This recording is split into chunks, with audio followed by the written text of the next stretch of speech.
أعوذ بالله من الشيطان الرجيم بسم الله الرحمن الرحيم اقرأ باسم ربك الذي خلق الإنسان من علق اقرأ وربك الأكرم الذي علم بالقلم علم الإنسان ما لم يعلم كلا إن الإنسان ليطغى أن رآه استغنى إن إلى ربك الرجعى أرأيت الذي ينهى عبدا إذا صلى أرأيت إن كان على الهدى أو أمر بالتقوى أرأيت إن كذب وتولى ألم يعلم بأن الله يرى كلا لئن لم ينته لنسفعا بالناصية ناصية كاذبة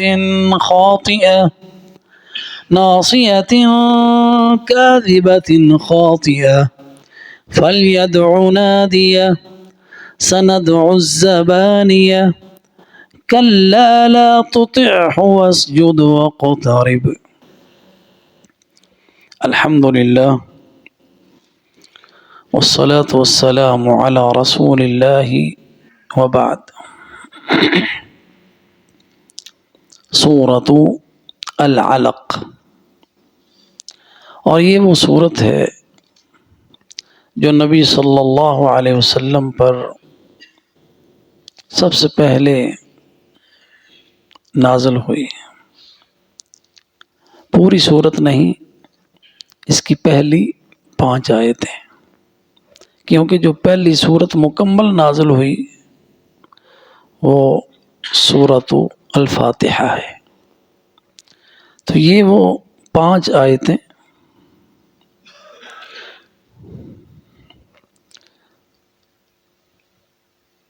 سورت کا آغاز اقرأ پڑھیے، بسم ربک، اپنے رب کے نام کے ساتھ، الذی خلق، جس نے پیدا کیا.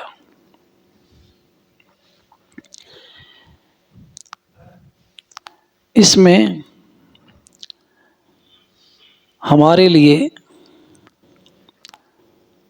پڑھنے کی اہمیت واضح ہوتی ہے کہ سب سے پہلا وحی کا جو کلمہ نبی صلی اللہ علیہ وسلم پر جو لفظ اترا وہ ہے اقرأ، پڑھو.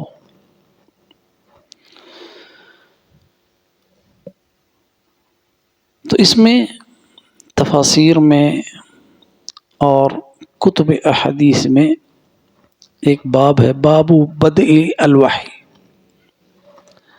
نبی صلی اللہ علیہ وسلم پر وحی کی ابتدا کیسے ہوئی. اس میں حضرت عائشہ صدیقہ رضی اللہ تعالی عنہ کی حدیث ہے کہ اول ما بدأ به الوحی الرؤیا الصادقہ. نبی صلی اللہ علیہ وسلم پر وحی کا آغاز ایسے ہوا کہ آپ کو سچے خواب آتے تھے، کہ جو آپ خواب دیکھتے وہ اسی طرح ظاہر ہوتا ہے جیسے فلق الصبح، جو خواب میں دیکھا ایسے روز روشن کی طرح آپ کے سامنے اسی طرح واقعات ہوتے جو آپ خواب میں دیکھتے. اور یہ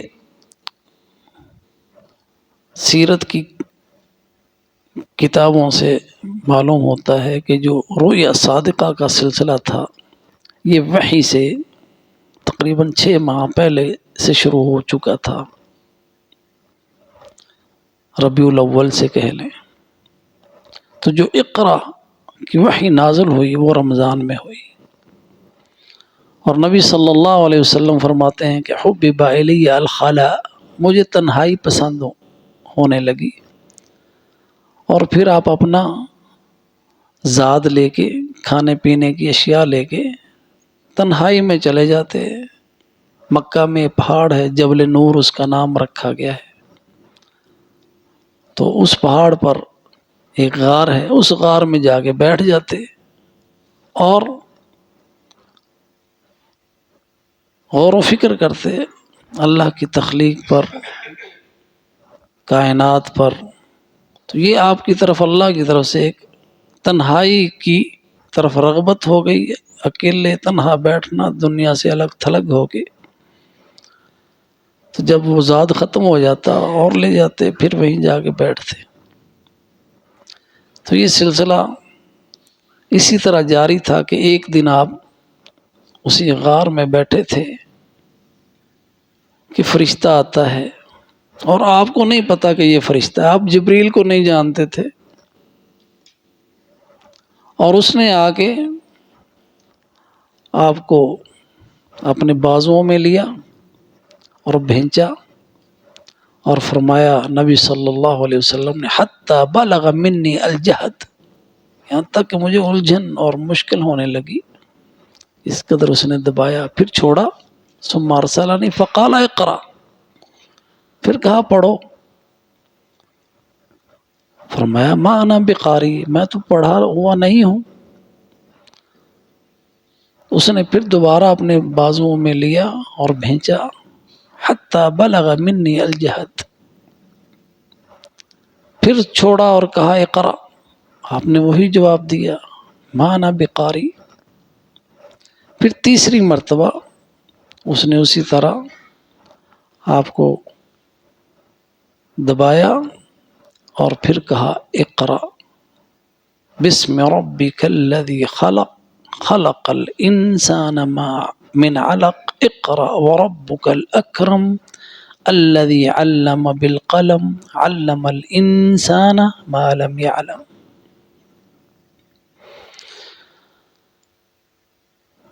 یہ وہ وحی تھی، پہلی 5 آیتیں جو سب سے پہلے آپ پر نازل ہوئیں، اور اس سے آپ کے اوپر خوف طاری ہو گیا،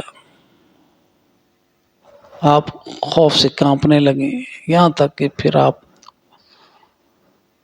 گھر تشریف لائے، اس غار سے اترے، پہاڑ سے اترے، غار سے اترے، گھر آئے۔ خدیجہ رضی اللہ تعالی عنہ جو آپ کی بیوی تھی، ان کو کہا زملونی زملونی، مجھے چادر اڑا دو۔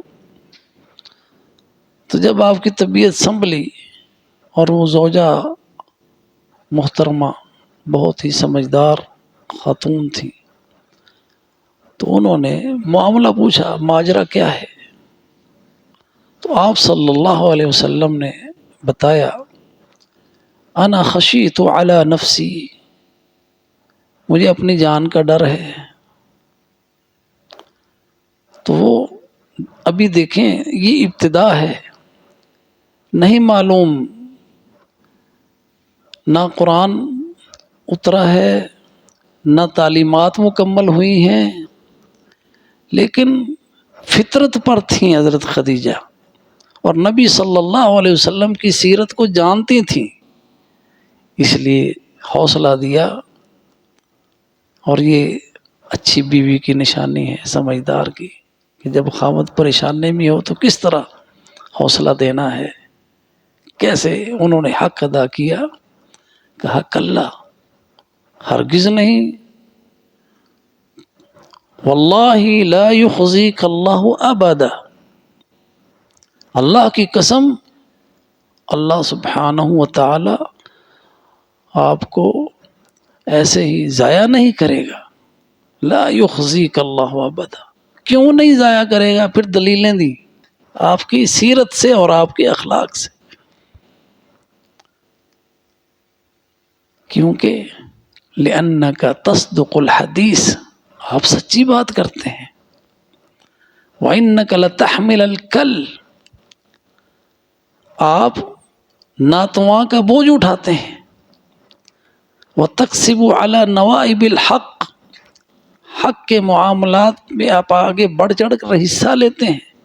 وَتُعِينُ عَلَى نَوَائِبِ الْحَقِّ وَتُقْرِئُ الضَّيْفَ، مہمانوں کا اکرام کرنے والے، ایسے بندے کو اللہ ضائع نہیں کرے گا۔ اور پھر جب انہوں نے دیکھا یہ معاملہ عجیب ہے، ساری قصہ سنا نبی صلی اللہ علیہ وسلم سے، جس طرح جو واقعہ ہوا آپ نے بیان کیا، تو وہ اپنے چچا کے بیٹے کے پاس لے گئی، جو ان کے چچا کے بیٹے تھے ورقہ ابن نوفل، اور وہ علم رکھتے تھے تورات کا، انجیل کا۔ ان کے پاس لے گئیں، بوڑھے ہو چکے تھے اور نابینا بھی تھے۔ تو جب ان سے یہ ساری بات بیان کی نبی صلی اللہ علیہ وسلم نے، تو اس نے کہا یہ تو وہی فرشتہ ہے، ھذا ھو الناموس الذی انزل علی موسیٰ، یہ تو جو موسیٰ کے پاس فرشتہ آیا تھا یہ وہی ہے، اور تم کاش کہ میں زندہ رہوں، میں جوان ہوتا اور میں اس وقت تک زندہ رہوں جب تیری قوم تجھے تمہارے شہر سے نکالے گی۔ تو نبی صلی اللہ علیہ وسلم حیرت سے پوچھتے ہیں اب مخرجیہم، کیا وہ یہ قریش مکہ مجھے مکہ سے نکال دیں گے؟ ہاں ہاں، جو پیغام تو لے کے آیا ہے، جو پیغام تیرے ذمے ڈالا گیا ہے، جو بھی یہ پیغام لاتا ہے اس کی قوم اس کو اس کے گھر سے، اس کے شہر سے، اس کے ملک سے ملک بدر کرتی ہے۔ تو اگر میری زندگی ہوئی تو میں لَأَنْصُرَنَّكَ، تیری مدد کروں گا، لیکن وہ آپ کی بعثت سے پہلے ہی وفات پا گئے۔ تو اس طرح یہ باب بدء الوحی میں یہ ساری باتیں، یہ قصہ سیرت کی کتابوں میں، حدیث کی کتابوں میں، تفسیر کی کتابوں میں موجود ہے۔ تو پہلا حکم اقرا، مخاطب نبی صلی اللہ علیہ وسلم ہیں، پڑھیے۔ جو آپ نے کہا ما انا بقاری، کیونکہ جب پڑھنے کی بات ہوتی ہے، جب پڑھنے کا حکم دیا جاتا ہے تو عام طور پر ذہن میں یہی بات آتی ہے کہ کوئی لکھی ہوئی چیز پڑھنی ہے، تو اس لیے آپ نے کہا کہ میں تو امی ہوں، ما انا بقاری، میں پڑھا ہوا نہیں ہوں۔ لیکن پھر جب آپ نے پڑھنا شروع کیا تو وہ یہ تھا کہ انسان ایک قرات حفظ سے ہوتی ہے، وہ لکھا ہوا نہیں بندہ پڑھتا، جو مستور ہو، جو لکھا گیا ہو سطروں میں، وہ نہیں، بلکہ وہ پڑھتا ہے جو محفوظ ہے، جو انسان کے سینے میں محفوظ ہے، وہ پڑھتا ہے۔ تو اس سے مراد یہی تھی۔ پھر آپ نے یہ آیات حفظ کی اور پڑھا اقرا بسم ربک الذی خلق، اور پھر اللہ نے اتنا پڑھایا کہ پورا قرآن آپ کو حفظ ہوا، اور آپ نے پورا قرآن پڑھا اور پڑھایا اور سکھایا، جیسا کہ اللہ کا فرمان ہے سنقرئک فلا تنسى، ہم آپ کو پڑھائیں گے آپ بھولیں گے نہیں۔ تو اللہ نے پڑھایا، آپ نے پڑھا۔ اللہ نے دنیا میں آپ کا پڑھانے کا کوئی استاد نہیں رکھا، کوئی ٹیوٹر، کوئی ٹیچر، تاکہ ساری دنیا پر حجت قائم ہو جائے کہ یہ محمد صلی اللہ علیہ وسلم نے خود گھڑا نہیں ہے، جیسے کہ لوگ کچھ کہتے ہیں۔ کیونکہ ایسا عظیم کلام، ایسے علم کی گہرائی کی باتیں، ایک جس نے پڑھا ہی نہیں کسی کے پاس، جو ان پڑھ ہے کیسے کر سکتا ہے؟ اس لیے یہ دلیل ہے اللہ کی کہ یہ اللہ کا کلام ہے، اور محمد الرسول اللہ صلی اللہ علیہ وسلم نے اپنے پاس سے نہیں گھڑا ہے۔ اور اس کی اللہ سبحانہ و تعالی نے وضاحت بھی کی، لو تقول علینا بعض الاقاویل لأخذناه بالیمین ثم لقطعناه منه الوتین۔ اگر محمد صلی اللہ علیہ وسلم اپنی بات سے ایک بات بھی شامل کریں قرآن میں جو قرآن کی نہیں ہے، اور کہیں کہ یہ قرآن ہے، تو ہم اسے شارک سے پکڑ کے اس کی شارک کاٹ دیں۔ لو تقول علینا بعض الاقاویل، بعض بات بھی اگر کہے تو آپ صلی اللہ علیہ وسلم امین ہیں۔ تو جو لوگوں کے معاملات میں اور مال میں امین ہیں، وہ اللہ کی وحی میں کیسے خیانت کر سکتے ہیں؟ اقرأ بسم ربک الذی خلق، پڑھیے بسم ربک، یہ جو با ہے نا حرف جر ہے، مصاحبت کے لیے ہوتی ہے۔ تو جو ہم بسم ربک اپنے رب کے نام کے ساتھ، یہ جو کے ساتھ کا جو ہے نا یہ مصاحبت ہے، مصاحبت آپ کے نام اپنے رب کا نام لیتے ہوئے، تو اس لیے ہر صورت سے پہلے اسی حکم پر عمل ہے جو ہم ہر صورت سے پہلے بسم اللہ الرحمن الرحیم کہ شروع کرتا ہوں اللہ کے نام سے جو رحمان اور رحیم ہے۔ تو جو شروع کرتا ہوں یہ کدھر سے آیا لفظ؟ یہ لفظ با سے ہے، یہ مصاحبت ہے۔ ابدؤ بسم اللہ، شروع کرتا ہوں اللہ کے نام سے، یہ محفوظ، یہ محذوف ہے، اس کی تقدیر یہ ہے با، یہ مصاحبت کا ہے حرف جر، یہ عربی کے بلاغہ ہے، یہ عربی زبان کی وسعت ہے۔ اور اس لیے اللہ سبحانہ و تعالی نے اپنے کلام کے لیے اس زبان کو چنا کہ اللہ سبحانہ و تعالی کے مقاصد کا بیان، اللہ سبحانہ و تعالی کی مراد اس زبان سے پوری ہوتی ہے جس میں اتنی وسعت ہے۔ کوئی دنیا کی زبان اس قدر وسیع نہیں ہے جتنی زبان عربی ہے۔ اقرأ بسم ربک، اسم نام ساتھ اپنے رب کے نام سے، ربکا تیرا رب۔ پہلی وحی آئی مخاطب محمد صلی اللہ علیہ وسلم، اس میں آپ کا اکرام اور تشریف اور اللہ کے ہاں آپ کا مقام ہے۔ قرآن کی ہر آیت میں نبی صلی اللہ علیہ وسلم کی عزت و تکریم اور خلق ہے۔ کان خلقہ القرآن، اس لیے ہمیں ادھر ادھر کے شعر پڑھنے کی بجائے قرآن پڑھنا چاہیے، جس میں شعر ہم کہتے ہیں، جس میں کبھی کسی وادی میں، کبھی شرک کی وادی میں، کہیں پڑھ ہم نعت رہے ہوتے ہیں، کر گستاخی رہے ہوتے ہیں، اور پتہ نہیں ہوتا جہالت کی وجہ سے۔ اس لیے بہترین نعت اللہ کا کلام ہے، کانا خلقہ القرآن، زیادہ سے زیادہ قرآن ہی پڑھنا چاہیے، اس پہ اللہ سبحانہ و تعالیٰ کا اجر و ثواب ہے۔ تو ضمیر ربی کا محمد صلی اللہ علیہ وسلم کی مراد ہے اور مخاطب ہیں، اور اللہ مخاطب ہے آپ سے، یہ آپ کا شرف ہے، یہ آپ کا عزت اور آپ کی اکرام ہے۔ ربک، اور اپنے رب کی صفت ربوبیت کی اضافت آپ کی طرف کی، تیرا رب، آپ کا رب، صلی اللہ علیہ وسلم کا رب۔ تو اس میں کیونکہ یہ مقام رب بسم اللہ نہیں کہا، اقرا بسم اللہ، اس لیے کہ لفظ جلالہ میں ہیبت ہے، تو جہاں پہ ہیبت کا مراد ہوتی ہے، جہاں پہ اللہ کا جلال کا اظہار مقصود ہوتا ہے، وہاں لفظ جلالہ آتا ہے اللہ۔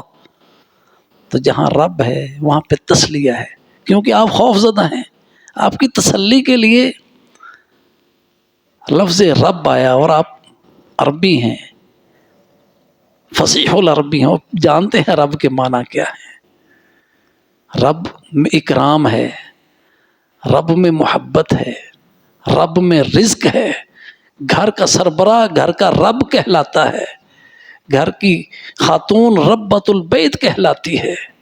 تو گھر کے معاملات کو محبت سے چلانے والا تو پوری کائنات کے معاملات کو چلانے والا رب کائنات ہے، وہ تیرا رب ہے۔ ربک الذی خلق، الذی اسم موصول کہلاتا ہے، جس نے خلق پیدا کیا، اور یہ الذی خلق یہ صفت ہے رب کی،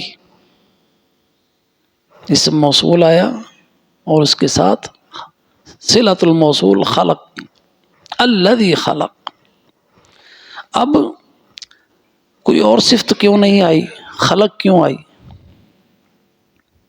الذی خلق کا ذکر کیوں آیا؟ اس لیے کہ رب، آپ اس معاشرے میں رہتے ہیں جہاں پہ لوگوں نے اور ارباب بنائے ہوئے ہیں من دون اللہ، وہ لات منات عزا کو بھی رب کہتے تھے، بتوں کو بھی رب کہتے تھے، اس معاشرے میں ہیں آپ، اس ماحول میں ہیں، اس لیے فرمایا رب وہ جس نے پیدا کیا، کیونکہ کوئی بھی مشرک اپنے بتوں کو رب تو مانتا ہے لیکن خالق نہیں، خالق نہیں۔ اس لیے قرآن میں آپ دیکھیں جگہ جگہ وَلَئِن سَأَلْتَهُمْ مَنْ خَلَقَ السَّمَاوَاتِ وَالْأَرْضَ لَيَقُولُنَّ اللَّهُ، جب آپ ان سے پوچھیں زمین کس نے پیدا کی، آسمان کس نے پیدا کیا، وہ کہیں گے اللہ نے، پھر ان بتوں کا نام نہیں لیں گے۔ اس لیے خلق کی صفت آئی، اللہ رب کی صفت جہاں پہ آئی، رب وہ الذی خلق جس نے پیدا کیا، تو یہ سارے رہ گئے۔ کوئی بھی مشرک یہ نہیں کہتا، کوئی بت کو پوجنے والا یہ نہیں کہتا کہ اس نے بھی کچھ پیدا کیا ہے، یہ تو سب کو پتہ ہے نا۔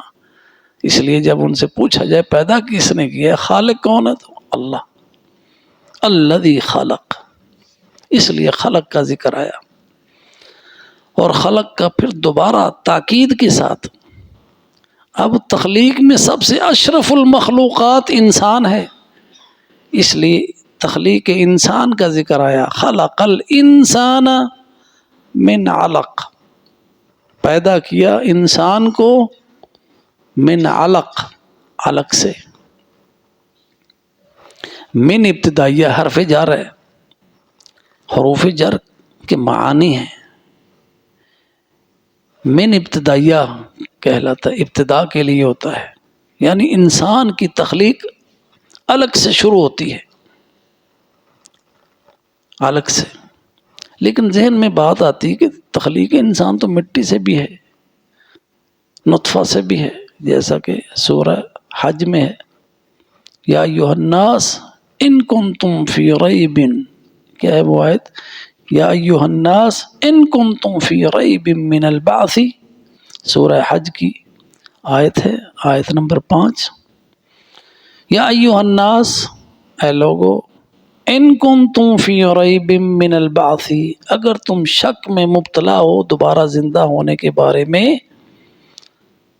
فَإِنَّا خَلَقْنَاكُمْ، بس ہم نے تمہیں پیدا کیا، من تراب ثم من نطفة ثم من علقة ثم من مضغة مخلقة وغير مخلقة لنبين لكم ونقر في الأرحام ما نشاء إلى أجل مسمى ثم نخرجكم طفلا ثم لتبلغوا أشدكم ومنكم من يتوفى ومنكم من يرد إلى أرض العمر لكي لا يعلم من بعد علم شيئا، سورہ حج کی آیت ہے۔ اس میں تخلیق انسان کے بارے میں حضرت آدم کا ذکر آیا کہ من تراب، تو یہاں پہ وہ تخلیق اول وہ آدم کی ہے، تو جو سارے انسان ہیں وہ علقہ سے ہیں، لیکن تراب کے بعد نطفہ کا ذکر آیا، من نطفۃ، نطفہ سے، تو نطفہ انسان جو ہے اپنے والد کی پیٹھ میں ہے، نطفہ ہے، لیکن اس سے اس کی پیدائش نہیں ہوتی، حتیٰ کہ ماں کا بیضہ ہے، لیکن تخلیق کا عمل تب شروع ہوتا ہے جب دونوں ملتے ہیں. تو جب دونوں ملتے ہیں، دونوں پانی ملتے ہیں، پھر علقہ بنتا ہے. تو اس لیے یہاں پہ من علق، علق سے بات شروع کی. تو وہاں سے انسان کی ابتدا ہے. تو کئی سال تک رہتا ہے نطفہ، اس کے عمل تو نہیں شروع ہوتا. وہ رحم میں بھی، جیسا کہ نبی صلی اللہ علیہ وسلم نے فرمایا کہ انسان کی پیدائش مادر رحم میں 40 دن تک نطفہ، پھر اس کے بعد اتنا ہی علقہ رہتا ہے، پھر اس کے بعد مضغہ بنتا ہے.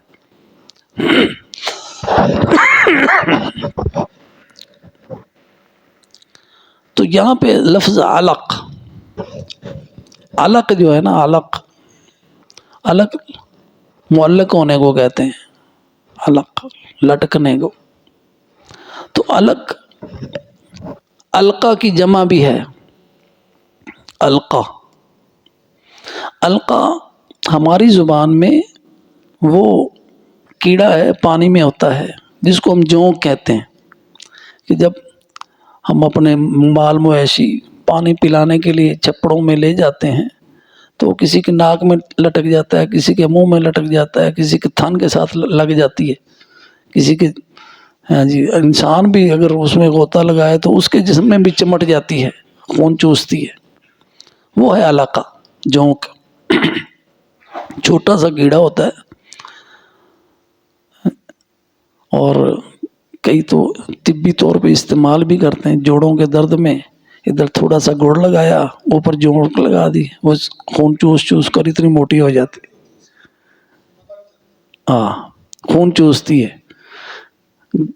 جوڑوں کا علاج کرتے ہیں جونکے لگا کے. وہ علق ہے. اب پہلی وہی ہے، کسی استاد کے پاس بیٹھے نہیں ہیں، لیکن تخلیق کی وہ بات بتائی جسے آج دنیا کا علم، انسان کا علم کتنے ہزار سال کے بعد آج وہاں پہ پہنچا ہے. جب اس نے وہ الٹرا ساؤنڈ وغیرہ دیکھے تو اس کی وہی شکل ہوتی ہے جو قرآن نے بتائی، علقہ. جس طرح جونک چمٹ جاتی ہے، لٹک جاتی ہے جسم کے ساتھ مادر رحم میں، اسی طرح نطفہ جب علقہ بنتا ہے تو اسی طرح لٹکا ہوا ہوتا ہے مادر رحم میں، اور وہ خون چوس چوس کر موٹا ہوتا ہے جیسے جونک موٹی ہوتی ہے. وہ علقہ ہے. اس سے انسان کی تخلیق ہوئی. پھر اس کے بعد مضغہ بنتا ہے. مراحل اللہ نے سورہ حج میں بتائے سارے انسان کی تخلیق کے.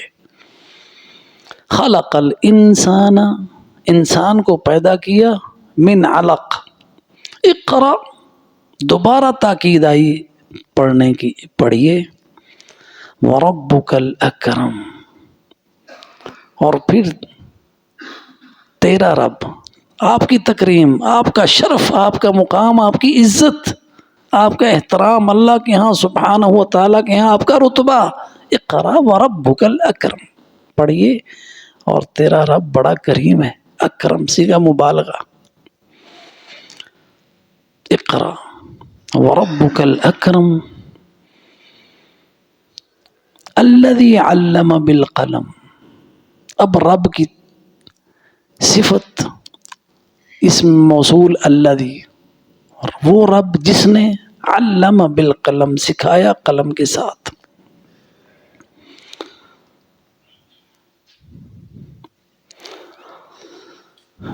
اب یہ والا اقرا جو ہے نا، اور اس کے ساتھ آگے قلم کا ذکر آیا ہے، یہ وہ اقرا ہے جو مستور، لکھا ہوا پڑھنا ہے.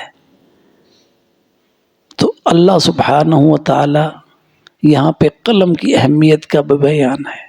اور اللہ نے جو سب سے پہلی چیز پیدا کی وہ قلم ہے. پھر اس کو حکم دیا جو کچھ ہونا ہے وہ لکھو، لوح محفوظ میں لکھا. الذی علم بالقلم، کہ اللہ سبحانہ و تعالی نے انسان کو سکھایا علم قلم کے ساتھ، جو قلم کے ساتھ لکھا جاتا ہے. تو جو انسان کے پاس حفظ ہے تو وہ جب انسان گیا اس کے ساتھ ہی وہ علم بھی گیا، لیکن جب وہ لکھ لیا جاتا ہے تو محفوظ ہو جاتا ہے. اِنَّا نَحْنُ نَزَّلْنَا الذِّكْرَ وَإِنَّا لَهُ لَحَافِظُونَ. اللہ سبحانہ و تعالی نے یہ آپ پر نازل کیا اور اس کے محافظ اس طرح کہ آپ کو حفظ بھی کرایا، اور اس طرح کہ نبی صلی اللہ علیہ وسلم نے کاتبان وحی سے اس کو لکھوایا بھی جیسے اترا.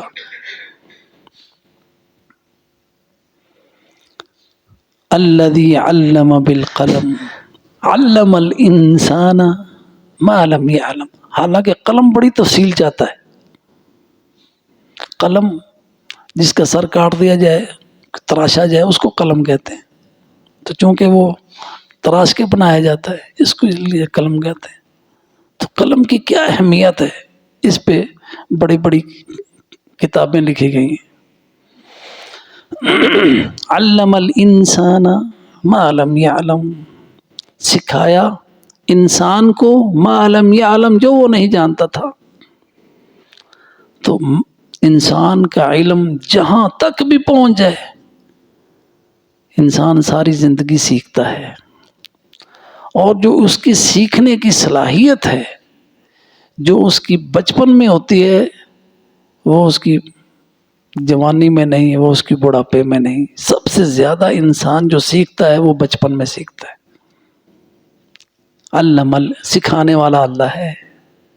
کیسے بچہ ہے چھوٹا سا، اپنے ہر سارے وسائل استعمال کر رہا ہے سیکھنے کے لیے. دیکھتا ہے سیکھتا ہے، سنتا ہے سیکھتا ہے، اپنے کھیلتا ہے سیکھتا ہے. تو وہ زبان جو ہم بڑے ہو کے سیکھنا چاہیں، ساری عمر لگ جاتی ہے، ویسی نہیں سیکھ سکتے جیسی بچہ اپنے ابتدائی سالوں میں سیکھ لیتا ہے. جو فہم زبان کا اس کو آتا ہے، جس ماحول میں اس نے آنکھ کھولی، وہ انسان ساری عمر سیکھ کے زبان کو وہ علم حاصل نہیں کر سکتا. میں اپنی مثال دے دوں، کتنا عرصہ وہ عربی پڑھتے پڑھتے عربی کی ابھی سمجھ نہیں ہے، لیکن جو اس ماحول میں رہتا ہے وہ کیسے عربی سیکھتا ہے. ہر زبان کا یہ حال ہے. آپ پنجابی لے لیں، جس کو معمولی سمجھتے ہیں، لیکن حقیقت یہ ہے کہ پنجابی بڑی عظیم زبان ہے. کتنے ایسے الفاظ ہیں جو دوسری زبان کے لوگ جو ہیں وہ اس کو ادا ہی نہیں کر سکتے، ان کی زبان پہ چڑھتے ہی نہیں. حتیٰ کہ پختون ہمارے بھائی ہیں، وہ کی الفاظ جو ہے حروف ہم پنجابی کے نہیں بول سکتے. خیر، تو سکھانے والا اللہ ہے. علم الانسان، سکھایا انسان کو ما لم یعلم، جو وہ نہیں جانتا تھا. تو انسان جہاں بھی پہنچ جائے علم ہوتا ہے جو اس کو نہیں پتا ہوتا ہے، اور انسان سیکھتا رہتا ہے. تو اللہ سبحانہ و تعالی سے دعا ہے اللہ ہمیں علم ایسا دے جو ہمیں نفع دے. اللہم انفعنا بما علمتنا وعلمنا بما ينفعنا. اللہم انی اسألک علما نافعا ورزقا واسعا وعملا متقبلا وآخر دعوانا ان الحمد للہ رب العالمین.